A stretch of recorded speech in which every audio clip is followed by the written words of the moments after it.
Warning. The following content may contain elements that are not suitable for some audiences. Viewer discretion is advised. Yo, what's up? Just trying different openings to see what works better. Hello, everybody, and welcome to another edition of Whispered Insights. This is our 30th episode, 30. If you would have told me, 30 episodes ago that I was going to do 30 episodes, I would have said, get the fuck out of here. But no, I don't have to say that because here we are. And for my 30th episode, I have, without being mean to any of my other kids, my favorite co-host in the whole universe and one of the favorite people in the world and one of the people whose brains I admire more than anything, and the person that I could actually have any conversation about, including things that I don't know anything about, like we're going to do today. And she will actually be gentle and kind and show me what we're talking about later. Dr. Lauren Vargas. Before we get there, housekeeping. Bathrooms are located behind you, and tip your waitresses on the way out. And other than that, the next few episodes, let's see. Next week, we have the inimitable, the fantastic, the amazing Bob Stutz joining me. I did an episode with Bob a few weeks ago in his show where we talk about, what's coming next for the enterprise. And he agreed to come on my show and talk about what's the next enterprise application and what we're going to be talking about. And, how you can get ready, what are you going to do about it, all that wonderful stuff. Now that CRM is dead, now that CX proven that it's worthless, now that supply chain, supply chain is good because later in the month, I have somebody in supply chain. After Bob, we have another one of my, famous, impressive, amazing co-host, Alan Bergson, who's going to talk to me about something that we have no idea what it is right now, but we will by the time we get to the show. After that, on the 21st, Guy Cocteau, or Guy Corton, like they call him in Texas, is going to join us from Montreal to talk about supply chain, which is not dead, and apparently it's actually very much something that we need to worry about. Week after that, on the 28th, we're going to be talking to a wonderful, wonderful friend of mine, an incredibly smart person called Denise Holt. I mentioned her before in shows. She is doing work in active inference AI, which is basically what happens when LLM doesn't work, like right now, and what we can do about AI and doing it better. So we're going to have a great conversation about what's coming next on AI. After that, I have an old SAP colleague, Sarah Jones, who is one of the people that is actually changing the industry, changing the sales model, talking about things like, how do you really use your sales engineers? How do you really use people that are technical in a sales call? And we're going to be talking about a new model for sales at the same time. So anyways, wasted enough of your time. Amazing shows coming up. More in the more on the stove that we're cooking out for you. And without any further, the amazing, inimitable, fantastic, the best, Lauren Vargas. Welcome. The one who will just go with the flow. That's what you really need to say. Just take it wherever we want to go. That's me. Hello. I'm a big fan of the West Wing. Why, I cannot explain to you. But, one of the concepts in the West Wing is that the speechwriters. Huh? What's next? What's next? But yeah, exactly. What's next? Exactly. But one of the running tropes in the West Wing is like the speechwriters are like, part of a very, very small club of like, maybe a handful of people that can do the job. I consider people that I can talk to about anything at a pretty deep level without worrying about it. Also part of a very, very, very small club, and you're part of that. So, you're in the club, baby. I can't say I don't worry about it, but okay. You should worry about it. It's not a good club to be in. Like Groucho Marx says, I don't want to be a member of any club that wants me as a member. Right. But hey, okay. That one sailed. Anyway, here we are. How you doing? I'm doing well. It's starting to somewhat feel like spring. So, plugging along. Yeah. Everything good? Life is good in Europe? Yeah. It is. It's the three-ring circus is reaching its azimuth over here. We have maybe a couple of weeks before we get to the explosion point. You know how that goes, but yes, fun. Following from afar. Exactly. So let's get to the show. Let's talk about futuring. Yeah. You saw you listened to one of the podcasts that I did with my co-host Bill Johnston. Yeah, with Scott. And it was very interesting. I like the concept of you and I have this, we're a different gender, so I can't say boner, but we have this predilection for, let's go with that. Yeah. We have this predilection for communities and the role they play in society and in an enterprise. Mm-hmm. And I thought that was a very interesting take that you were going for. So I'd love to talk some more about that. So let's start with a simple question. I mean, what is futuring? What do you call it futuring? Well, what are we talking about? There's a lot of different kind of words that are thrown around and used interchangeably within futuring. So there's futures studies. So that is studying, the impact of future on humanity, more at like a societal level. You have strategic foresight, which is more along the lines of, being a foresight practitioner, using understanding futures to make changes in the present, how to make organizations more aware of what could be, so that they could start making better changes today. And then you have like the whole kind of realm of different types of futuring activities or futuring practices and processes. But give me 1 second. Hold on a second. Yeah. Fuck, I missed. My cat is on the counter. I was trying to get off the counter, but anyway. So futuring encompasses quite a bit, and I consider myself more of a future studies researcher and then also a foresight practitioner. So I kind of wear both hats at different times. Can we make a distinction between futuring and charlatans that call themselves futurists? Please, because I'm really glad you even started out this way, because I have been so hesitant in talking about my futures practice because people have had such bad experiences with futuring and foresight activities. It's been part of my kind of toolkit since back in the day when I was working for the Department of Defense. And I normally just put it into, here's part of thinking about strategy and here's looking forward, all those types of things, without saying futuring. Same thing as like in 2016, I didn't stop becoming a community professional. I just stopped using the word community because it was so overused and overcharged that it just, and it had so much baggage with organizations that I just didn't use it. You mean like we will stop using the word AI in about 2 years? Something. Right. Yeah. Okay. It's just a hope, a dream, Okay, so then you focus on the study of the future, basically. That's the part that you prefer. How's the future going to impact us? What we're going to do about it? How we can prepare, all that stuff, right? That's right. That's at the societal level. Yeah. And then working with organizations so that they are prepared for that. So they're looking beyond their challenges and thinking about, well, how do we become responsible members of our community or of the greater community and ecosystem. And it's helping people not prepare, but become aware of what could be and why, and helping them get comfortable with sorting out what all of those different signals are, making sense of them, rather than have somebody, feed it to them with a silver spoon. So let's leave the societal part, which is actually very interesting, but let's leave that for later, right? I mean, okay. Let's start with, this show is about the enterprise and helping enterprise peeps make better decisions, and I think that this is what we're talking about.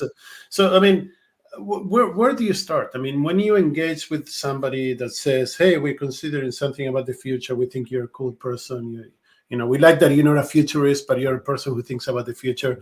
Where do you start? How do you start that process?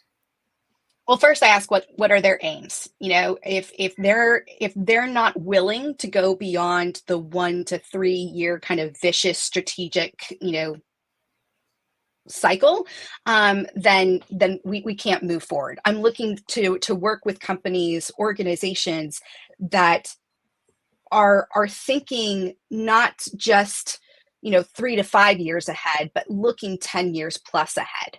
And what are they doing to build that competency in-house? If they're looking for me to come in and do some one and done workshop, that's not my game. Like, that's not my jam.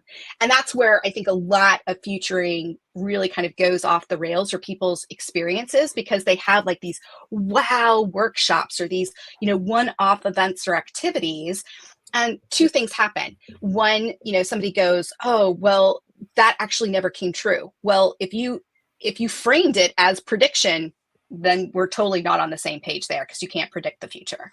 And second, if you aren't if you aren't working with the organization to embed this type of practice and build a process for futuring within your organization, then that's also something, if you're not willing to take that leap and work as a team and not just have that as an individual burden or a one-off activity, then that's usually where, I have that discussion and say, okay, this is a good working relationship. Or, you know what, if you want that one and done thing, there are a lot of other people that can provide that service. How do you provide a goal or a destination without a vision, without a prediction? Sorry, let's try that again. How do you provide a goal or a vision without a prediction that people can get behind? Because so I have this problem, right? I go to people and say, I don't want to use AI, for the love of God, let's use something else. Widgets, right? I mean, you go to somebody and said, hey, widgets will change dramatically over the next 10 years. And what you're doing today will be so different. Even if you think about 10 years behind us, 2014, right? Tell me that in 2014, you thought that we were going to be where we are today. There's no way we could have predicted a million things. There's no way that he could have. I know, because I worked with clients in 2014, that I couldn't provide a vision that said this is what it's going to be 20 years down the line, right? And without that vision, it's hard for people to get behind it. But it's not creating one vision, right? It's about seeing what are those alternate futures in plural, and what are those things that might happen that instead of having the future happen to you, how do you actively shape the future? Where do you have how do you define where you have agency? How do you start to your vision may be a lot of different red threads of different types of preferences for different types of futures. So it's having an understanding of how you would respond as an organization to a multitude of futures, and then determining, is this something that we actively want to happen? Is this something that we have any agency in shaping today? Or if we think that the trajectory of change is something that is most likely to happen, are we able to think about how we might respond to that change over the next several years, how we might prepare or be aware to not just react, but be proactive to that particular change. So it's not necessarily one vision, it's a preferred future that encompasses many.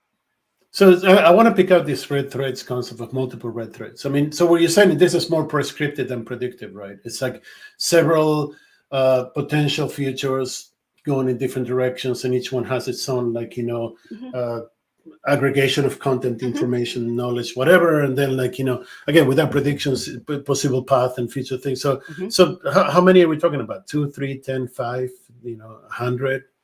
It depends. It depends on the organization. I typically, don't have more than, 3 to 5 max different types of alternate futures. But you're not doing that just with the organization too. You're doing that with the community. That preferred future or those preferred elements. What's happening is that you're creating this dialogue. You are beginning to establish, we may not be able to see what that change is 10 years from now. We may not have the words or the vocabulary for it, but what can we start to do to understand the emotions, to understand our different reactions to the trajectory of change of some of those, key trends or signals, et cetera, so that we can work together to create what that language is, and not be told what that language is. So you basically create a set of prescriptive potential path, and then checkpoints. I wouldn't say it's not prescriptive. So well, it needs to have some defined path, right? Or no? Well, yes. So that's where you work in backcasting.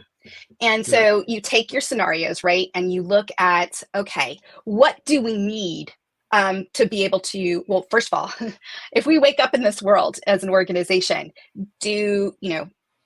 what's our role in this world? Who do we serve? What power dynamics change? What people, talent, knowledge, skills, what type of different rules and norms, what type of networks and communities do we need to have partnerships with? What does collaboration look like? So you're asking and answering these various questions so that you can work backward. If this is the future, then we need to do, X, Y, Z in order to either actively shape this future or respond to this future. So it's very much, there's a backcasting element. And I think Alan's point in the chat, his question around how is futuring different or related to building agility into your org. Don't jump ahead of me. I was just no? going to get to that. No, I was going to get to that. So that's good. No, I'm Okay. kidding. So Alan, I'm jumping ahead. I'm sorry. She's always ahead. So what's up? So you have your backcasting, but through more of an agile, framework, agile with a small a, you can start to assess, is this future becoming a reality? Are there elements of this future that's becoming a reality? If I take elements of scenario A and scenario C, how would we be able to respond or react or become more aware of this particular future? So it has to work hand in hand. It's not something that you kind of stick up on a shelf and like walk away. It's something that has to be continuously evaluated. Are those signals and trends? And because it's not magic. You're not creating these scenarios based on I'm dreaming up a world of, blah, blah, blah. It's not that. Like yes, I'm a writer, but I'm not writing, it's not magical thinking. It's based and grounded in reality. So it's based and grounded in those signals, those trends, and extrapolating from that. And so I think you've got to kind of build that into your practice so that you're always looking ahead, but really sense making as an organization. Is this a trajectory of change we need to be, that we need to be more aware of? Is this a trajectory of change where we need more of a ramp up time? All those, really strategic questions that need to be asked. So to answer Alan's question, then what you're talking about is futuring is basically the practice of building agility, right, into your organization, or part of the practice. It's part of the practice. It's definitely part of the practice. Yeah. Yes. Yeah. Because I would say agility is often, and push back, but I think agility is sometimes it's hindered, right, by it's hindered by the push of the present. And so we have to think, who are we making actions and decisions for? Because oftentimes our organizations are making decisions based upon lagging data or present situations and not necessarily thinking about, well, how does that action impact the way that our organization is set up for success or not in a future that contains X, Y, Z. So I'm sorry, Brent is not here, so he could be drinking. But when I was a gardener, when I started with Gardener, seriously, but when I started with Gardener, we had the boot camp. The first week was boot camp, right? And the boot camp, they gave us a lot of info about related to this. I mean, this is like back in the early 2000s, so we're not talking about area planning. So one of the things that we studied was the way Royal Shell Company, yes, the petroleum company based on Netherlands, adopted country, how they actually do foresight and future telling, and they do 50-year visions and 50-year plans. They develop 50-year plans with stops at 15, 30, whatever, right? But one of the things that they actually came very apparent for them early on the process is something that you mentioned. It's like, we don't have enough data to divine what's going to be 50 years from now, right? So, same question for you. I mean, like, even 10 years from now, what stops you from turning futuring into this, fucking pipe dream? I mean, like, let's have another hit and then let's think about the future. You asked too, like, the first step when I have a conversation with an organization, like, I cannot tell you how many times I've been approached and like, okay, 2050 is going to be a big year because it's a round year, And I'm like, well, that's fine, but I have no idea what's going to happen in 2050. And neither do you, and neither do we collectively. Science does show us that we as humans only have the capacity to stretch our imaginations 10 years in the future. Then it becomes completely speculative. And we have to continuously recalibrate. So I generally generally don't work with futures past 10 years, or if we do, it's very much couched in a speculative way. But what I do try to think about is, okay, while we may be thinking about what we need to do 10 years from now, or what that future vision might be 10 years from now, that doesn't necessarily mean that our thinking stops there. We think about, how do we think generations ahead? So how do we, start to incorporate and our thinking of, well, our decision today, how might that impact 3, 5, 7 generations in the future? Do we have any inkling of what this might look like based upon our prior knowledge? And what trajectories of change might alter that world for that generation? And so I'd like to really start to factor in more of a generational impact. Yeah, but the 3 generations today is 45 years. I mean, yeah, sure. Before it was 90 years, but that's not going to happen anymore. So 3 generations today is 45 years. Each generation is about 15 years, right? Mm-hmm. These days. Who the fuck cares 45 years when, like, I'll be retired, or I won't be here for sure. My company probably won't be here for sure. I mean, Ray Wang used to use this thing that, like, about 10 years ago, that said 52% of companies in the S&P 500 disappeared over the course of like 10, 15 years, right? So who would be thinking 3 generations or 5 generations or 7 generations ahead? I'm with you. Well, that's the problem. That's the problem. Not many people are. And that's why we've got an individual, first type of approach, and short-term thinking with short-term rewards. We are not incentivized to think generations ahead. We are incentivized to survive in the moment, from one day, from 1 second to the next. And that is very much the frame of mind that is pushing against any type of collective action or collective sense making. So a couple more things, and then I want to start getting them a little more practical. So let's still daydream and build castles in the sky, right? But I read something a few weeks ago from somebody from NASA that said that, like, they define problems in 3 different stages. They define 4 different stages. Simple problems can be solved in 3 to 5 years. Complex problems can be solved, 10 to 20 years. Wicked problems, they're solved in 20 to 30 years. And intractable problems, they're solved in 30 plus years, which means, multi-generational, right? So, which I think is a fantastic way to look at it. So, I mean, you're basically talking about solving simple to complex problems. You're not going into wicked problems. A wicked problem, by the way, is an undefined problem that will exist, but you don't have enough definition. Correct. Variables to make it a problem, right? So yeah, you're talking about simple to complex. Is that what we're talking about with future? Yeah, the three horizons, right? The 1 to 3 year, 3 to 5, 5 to 10 year plus. Okay. So we're looking for the next 10 years in future. How many people really do this? How many people talk to you about this, or actually engage with you for this? So they actually, when you say, hey, let's do a long term, I know my problem as a strategist. It's like I go to people and say, like, they say, well, how long is this going to take? And I said, a minimum of 3 years. And they said, 3 years? We're thinking 6 months. I said, you don't get shit done in 6 months. You need at least at the very least 18 months for a strategy to really solidify, another 18 months to prove itself. So that's 3 years. So how many people do you really talk to that are looking at, beyond the 3 year mark? Well, so my practice kind of has waves. Well, first off, I should just state very clearly, it's always been part of my everyday toolkit. Like, it's always been part of my community practice. I just might not use the terms, but that part of forward thinking, forward planning, and an interest of, what was happening beyond the organization, that's definitely been ingrained in who I am and how I've been practicing.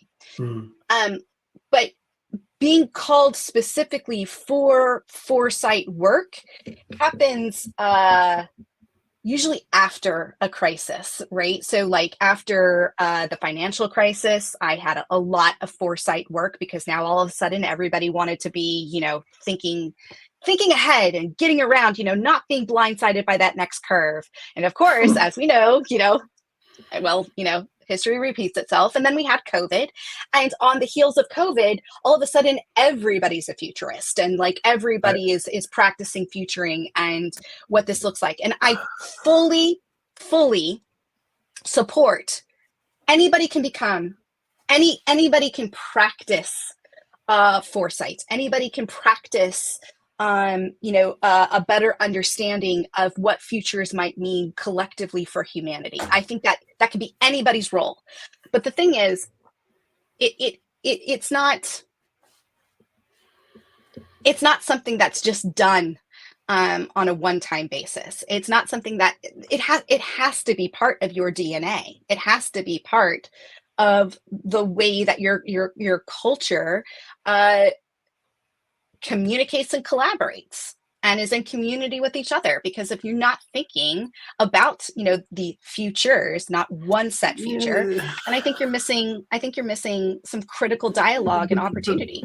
Don't you run into, but don't you run into tradition? I'm not denying that. I'm just saying, don't you run into the traditional cultural roadblocks of leadership? Well, of course. Okay, so that's why I do it by stealth. That's why I don't call what I do futuring or good. I don't.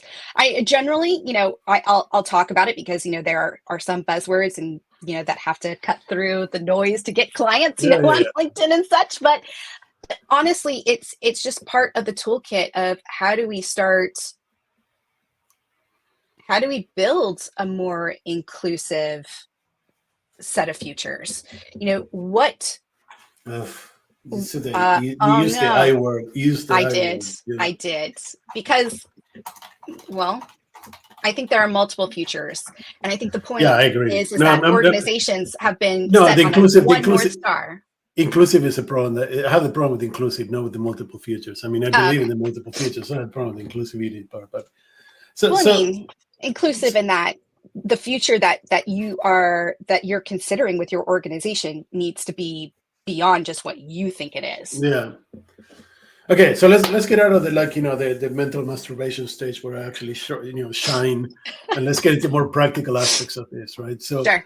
So let's say that we actually decide, to look into featuring. I mean, what are the steps as a company to actually make the decision to embrace this and try to make it part of our decision making?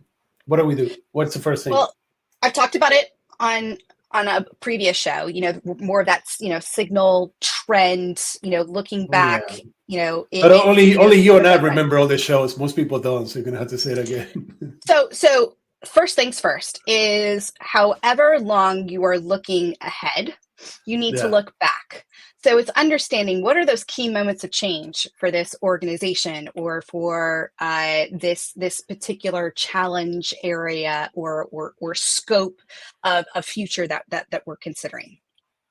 And that helps us, one, to understand what do we consider important. What are those societal, environmental, political, economic, and political forces? So you're talking like a PESTEL, the PESTEL framework, right? But you're doing well, you're doing key moments of change first, and then you're looking at those key moments of change and saying, okay, do we have a representative view here? Because a lot of times when you do key moments of change, let's say I'm working with a technology organization, right? Mm-hmm. Most likely, their key moments of change will primarily be technology first, right? I would even argue over the last 20 years for most companies, the key moments of change were technology driven. Absolutely. Yeah. Most likely, you'll get technology and a smattering of social or societal type of changes or influences. And oftentimes we forget about what are those economic and political and environmental forces? What are those cycles? What are those trajectories of change? We need to get more curious about those. How do they impact our organization? Were we having those conversations? Did we even have that data? Do we even, are we even looking at that data today? So you're looking at key moments of change. Then you're helping them do some environmental and some horizon scanning. So looking at what are those internal and external drivers and forces?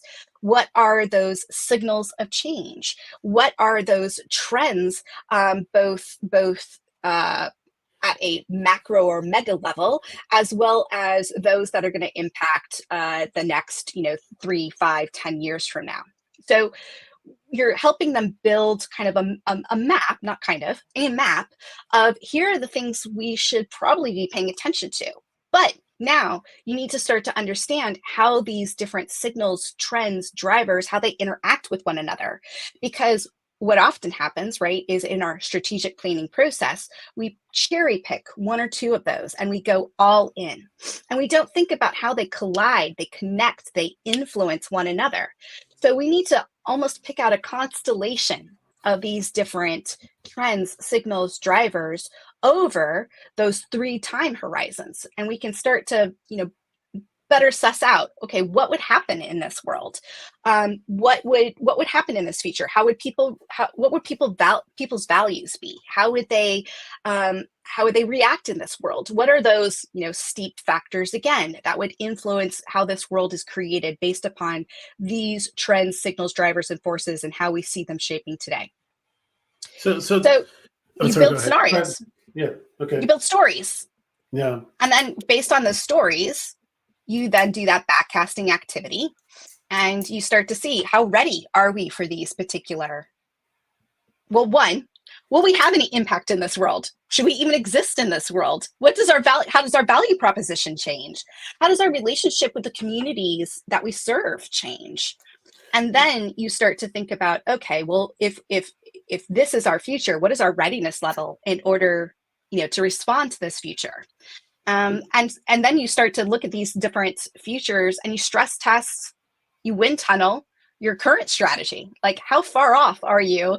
And then you start rethinking and reimagining, well, how do we stop measuring lagging indicators and start thinking about how we might reimagine different OKRs, KPIs, different measures in which we start to think more future forward?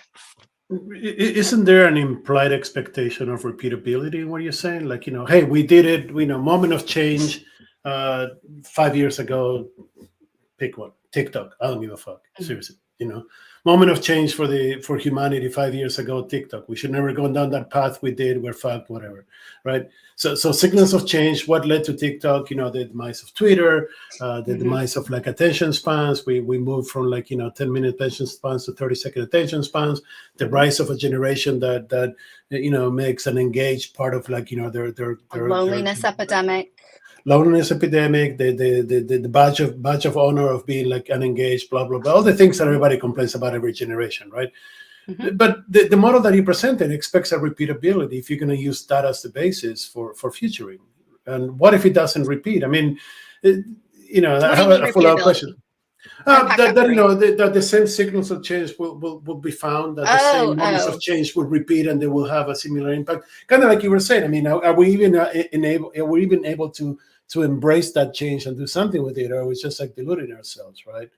So I think that there are certain, and I think that's why I like to do the key moments of change exercise, because I do think that there are patterns that we need to be aware of, so that we can look, so that we understand what that bias is and what that pattern might look like, to see that we don't become what wild cards would completely upset it. It's our job to think about what those wild cards are, or to think about how that trajectory of change or a counter trend might impact. Before the show, we were talking about some of the books we were reading, and one of the books that I put on my book DNA list, I think in 2022 or at least 2023, was The Power in Progress. I think this should be required reading, because it does show that there's a lot of, history does repeat itself, but There are elements that are repetitive, but there are different reactions and different interactions that propel us into different futures or in different trajectories of change. And so we can get lulled into this, well, these repetitive patterns, but there are still things that change that we need to be aware of. And quite frankly, we should want to actively upset those cycles because they have not benefited us. And it is why we are in the stage we are in today, where we have, it's not climate change, it's climate trauma, and various other societal changes, challenges, collapses that we need to be aware of and figure out what we're going to respond with. So now you mentioned society twice, so we kind of have to go into that part. I know that we're having a lot of loose ends here, right? But I mean, this is the stigma of discussing a topic that is not well defined or well executed. It's like you're going to have a lot of open threads, to go through. And you should have a lot of open questions. Of course you should. I mean, I haven't even approached the issue of execution horizons that I'd love to discuss. But you mentioned society twice. So I mean, what are the societal things that not that impact or influence, because that's the easy part, but how do you actually spot or manage or keep track of societal influences into the different futures that you're devising? It's a constant scanning process, and it's constant scanning. It's looking for, what are we observing? What are other people observing? How do we rethink attention? How do we rethink belonging? How do we rethink communication and collaboration patterns and practices? What are we seeing that's altering, various behaviors? And not what's on the mainstream. It's looking at what is happening on the periphery, and then thinking about how those signals are becoming either weaker or how they are combining with other signals that are then strengthening, that trajectory of change. Seems undefined. Seems undefined. Well, I mean, so there's a lot of people that do trends and insights on trends and things like that. There's agencies dedicated to this. I mean, the first person that I remember here talking about this, I mean, the first two people that I remember, Esther Dyson and Faith Popcorn back in the 90s, right? They were now they're called futurists, unfortunately, but back then they were trends analysts and they look at all this stuff. But I mean, that seems undefined, which makes it complex, and complex makes it unapproachable. You need to define it within your scope. You can't be thinking, okay, well, okay. Sorry. I'm thinking hey, words, language. Okay. We put a disclaimer for you, not for me. No, I'm trying to think of a good example to share, because a lot of the work that I do is related to strategic plans that are proprietary. But what I would say is, when you define your scope, when you define the futures that you are getting curious about, you're not throwing everything at it. You're saying, okay, I want to be curious about how societal changes are impacting in this particular lens or with this particular type of interaction, because it is impossible to look and scan for everything. So I do, from a personal practice, from a professional practice, I have various futures that I am following, and I have a very complex database in which I catalog all of these different signals and I check in on them over time. But what I think is interesting here to note, and that what I try to do with organizations, is like you said, there are a lot of organizations, there are a lot of agencies that provide this service, the scanning process. However, I don't think that organizations, I think you can work with them, but what I would say is this: if organizations aren't part of that scanning, if their people aren't part of that scanning process, they don't understand what they're looking for or what the impact is. And so they're not making those connections. They're waiting for somebody to make that connection for them. Yes. And that connection is then isolated from the context and condition of that organization. So we have to do the hard work inside. So I don't have many friends, and I don't expect to make any more in my leftover years. So that's okay. But you take the stupidity of people and you're solving them by giving them an indicator as to where to look for these things. Then, because I mean, reality is most people don't have that ability to actually understand or look No. for these Part things. part of my work is how do you get them comfortable with looking and where to look and what questions to ask? Because I should be writing myself out of a position. Like, I shouldn't be there. It should Right. be the responsibility of the organization. That's always been my goal, by the way, to to work myself out of a job, because that's the Yeah, best way to do it. That's the only measure of success, in my opinion. But I agree. I succeeded so far, except that some of them were like 2 weeks after I started. But hey, Hey, that's you and because I of are in good the same boat, understanding. so it's okay. It's So, okay. but so then, I mean, kind of putting this together into some sort of framework. I mean, there's multiple futures and multiple threads that you're going to go in for. You're going to have a iterated, variated, multi-goal, 3 to 5, 5 to 10, 10 plus, right? You're not going to just say only 10 years from now is the only thing we're going to be looking at. You're going to customize it and adapt it for each person, each organization, everybody who's actually putting all this together. And you're going to use a framework to identify, external and internal triggers and roadblocks. And you're going to use your enchantments to get people to understand and better the world, and actually translate the world into what they need. Did I get that right, or Something did I like miss that. something? Yeah. No, And that's definitely it. you're gonna use moments of change and signals of change from the past to kind of not predict, but foresee the future, right? Is that okay? Yeah, I mean, that's great. and then society plays a role, but you cannot control society. But No, you can't. God forbid that would be possible. That would be so good, though, if you can just model the world to my image. That would be like so fantastic. If anybody's listening, if you have the answer to this, let me, for the love of God, model the world. It'd be so much better. But I think actually to model the world, just a part of the practice too, and it's not something I do with every single organization. It really depends on what the aim is as part of like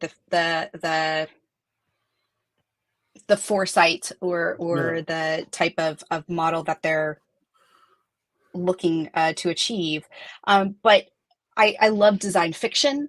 I love immersing, helping people immerse themselves into these futures. So I don't work just with text-based type of scenarios, building artifacts from the future, having more playful experiences to really think and experience things in different ways is definitely part of my practice as well. But it's not for every organization and it's not for every single challenge. And it requires a lot of heavy lifting. And once again, it can't just be for me, it can't just be a one and done activity. It needs to be, well, what is this doing to actually shift behavior, to shift action within the organization? Okay. So let's shift in the last part of the show. Let's shift a little bit more into like the pragmatic, practical aspect of it. I mean, let's say that we go through with this. What does an outcome of a featuring exercise look like? It looks like a set of scenarios, understanding what your critical uncertainties or strategic issues are, having a list of signals, trends, drivers, forces that you are going to be paying attention to. Signals, trends, drivers, forces. I love that. Yes. I mean, okay. Sorry, I get So hung like up on details. I get hung up on details. My brain works so in mysterious ways. having a futures library, so incorporating what those look like, how you're tracking that trajectory, what how you sense make of those together. Usually go through and build the scenarios themselves with a set of implications. Even sometimes I work with other consultants that, like, oftentimes I'm brought in at the same time that an organization is also doing some type of theory of change work.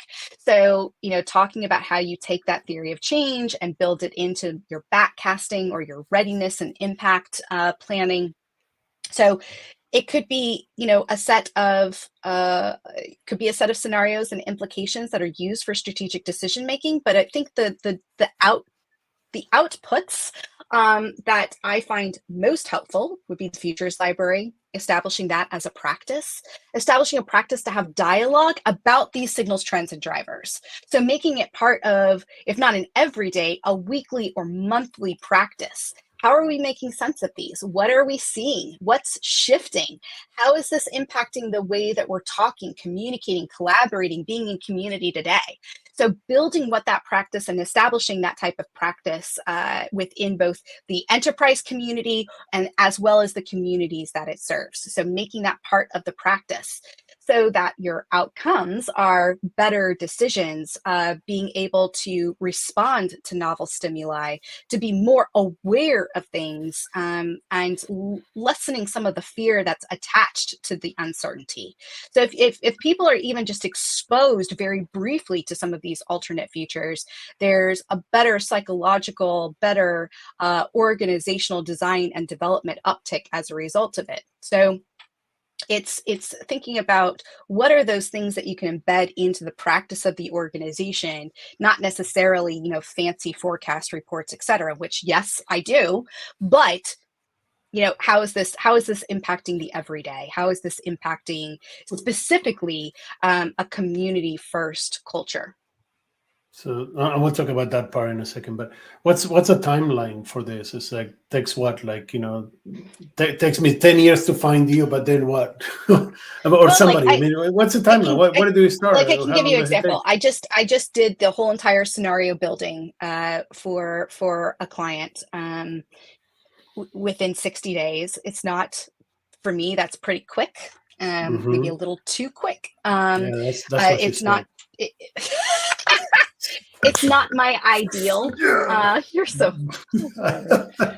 It's not my ideal. What I will not do is I won't come into an organization for like a 2-day heavy kind of like workshop and like just leave.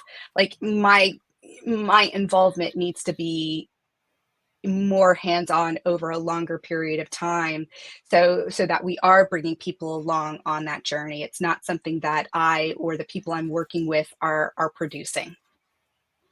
And then, so let's say that I think 60 days is nothing, to be honest. But I have a really hard time engaging with anything less than 6 months, because the time it takes you to understand the scenario. Oh, for sure. And document it in a way that makes sense, to document the changes that are necessary. That's 2, 3, 4 months minimum. So, I mean, if you do it for like 6 days, you don't do anything. You just.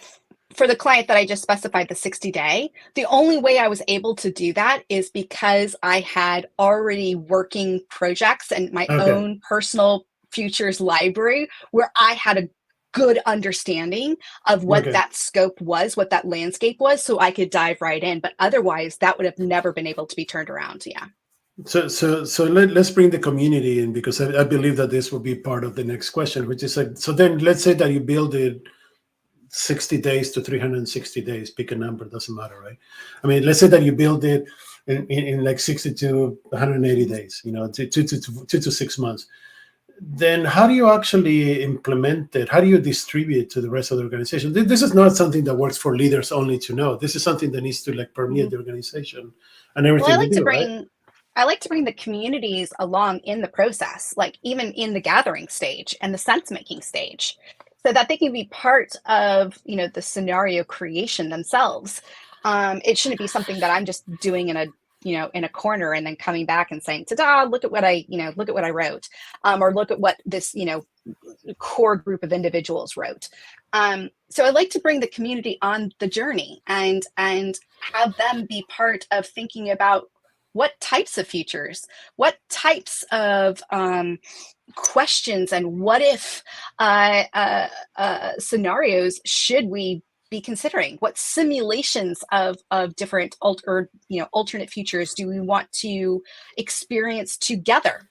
So I think bringing them along on the process, making sure that they sense make and be part of the backcasting activity for those scenarios is key, but also stress testing those scenarios with them through simulations. How do you bring that scenario to life? How do you bring them into that particular future and experience that and have direct contact with it? Because the future isn't something that we're going to write in stone as a result of, what these things are that we're building. It's something that is in constant dialogue. It's in constant shape. Isn't the saying like the future is not going to be fairly distributed or something like that? I don't know. Yeah, definitely. I read too much shit that I didn't remember, unfortunately. William Gibson, the future is here. It's just not evenly distributed. That's right. Thank you. I wish I had memory. I lost it in some smoking incident a few years ago. So.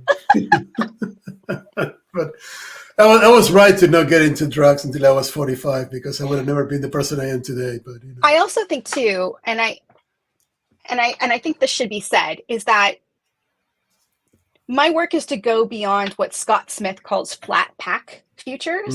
So the futures that we are, like, when you ask somebody to engage in one of these activities, they're probably like initial kind of insight into what a future might be is heavily, based upon what they're viewing, what media they're consuming, what media is telling them these futures are, whether it's incredibly dystopian, or it is ruled by X, or it has these components or capabilities or capacities. So you have to kind of unpack a lot of what is currently shaping their vision of these futures, and start to figure out ways in which they can start to think about how their agency, how their interpretation will shape these futures, rather than being told this is the future that is going to happen, or this is the future that you need to just be passively receptive to.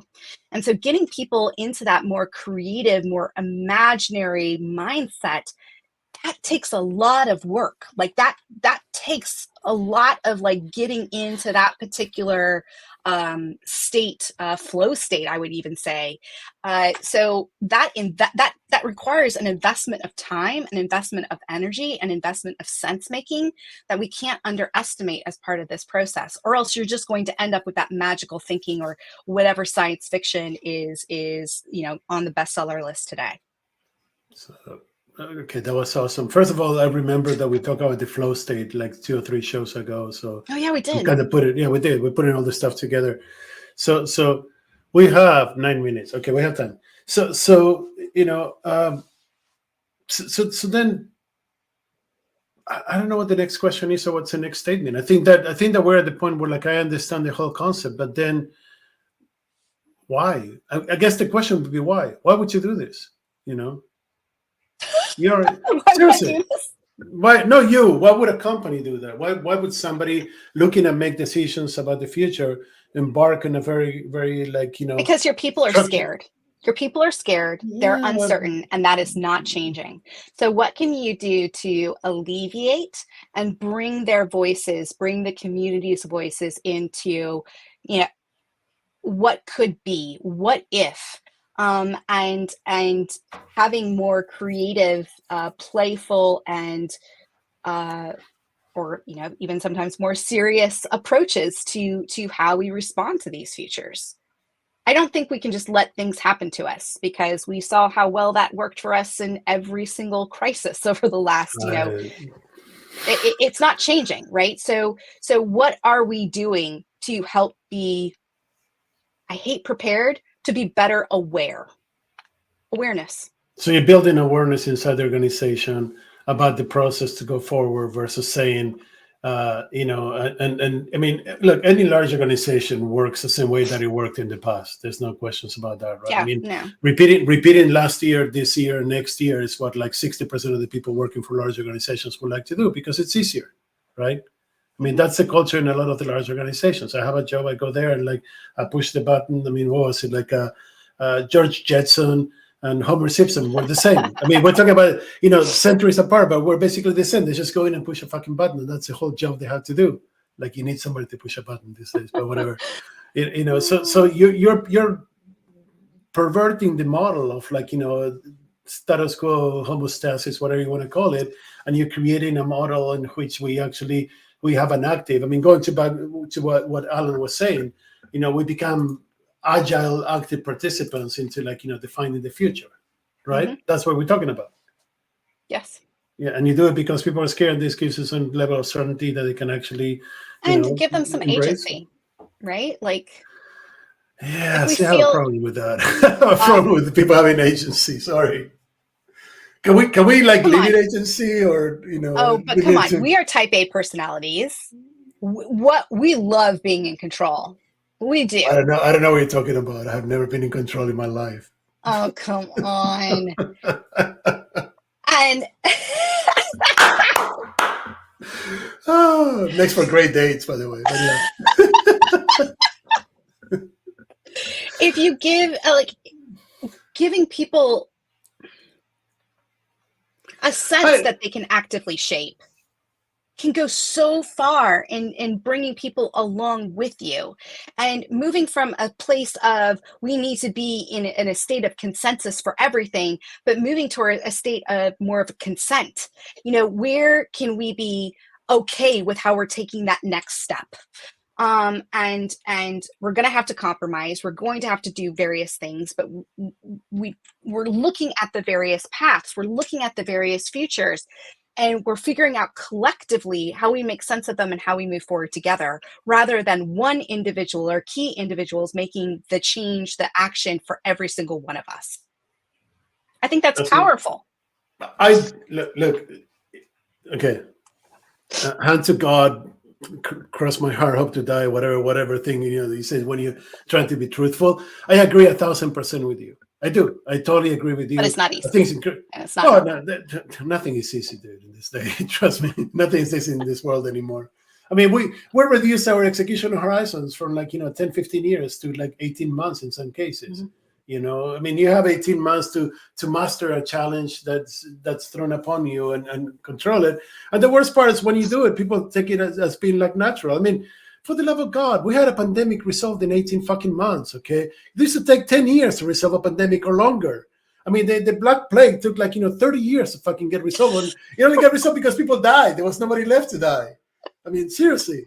Now we resolved the pandemic in 18 months, and people say, well, that's what I was expected. I mean, I'm surprised it wasn't 6 months. So our execution horizons change, our expectations change. If you give me something that I can use for that, I totally welcome it. I mean, I think that, I love the passion, I really do, and I think that my opinion is everybody should work with you, and we're going to figure out how they can get in touch with you. But I mean, is this really for everybody? I already say I love the passion, so don't be passionate about it. I mean, realistically speaking, right? It should be for everybody, but yes, not everybody will gravitate towards it, and that's fine. And I understand that. And it's how do we get more people to come along on the journey, to be curious, to have an attention for the future. Yeah. So 2 minutes left. 1 minute for you to ask me the question that I forgot to ask, or what I should say that I haven't said, or whatever you want. Oh. I don't know. I felt like we had a good back and forth. Yeah, we did.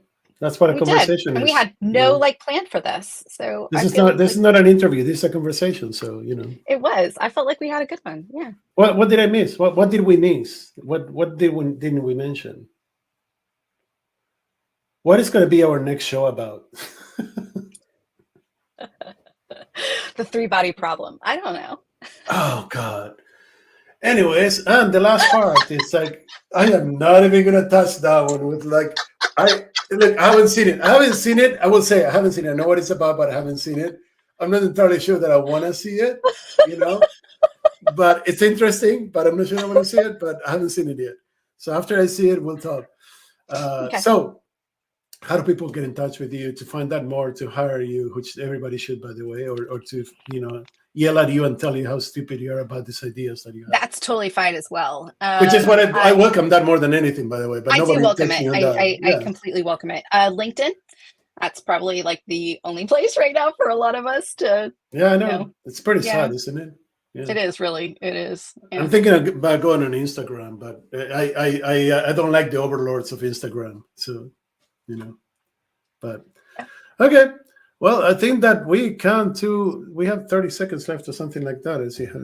Something like that. So, hey, thank you very much for being here. Seriously, honestly, every time you come over, I it makes my day. I love these conversations. I love to have these deep conversations and come up, walk away with a framework and everything. You do a fantastic job of structuring the problem and the solution. And I value that and I appreciate that, and we'll keep having you in the show as long as you continue to do that. So if you ever become stupid, we won't talk anymore. But until then, we'll continue to have you in the show. Okay. And with that, we are done today. We'll see you next week with Bob's thoughts and what's next for enterprise applications. Stay frothy, everybody. I'll see you next week.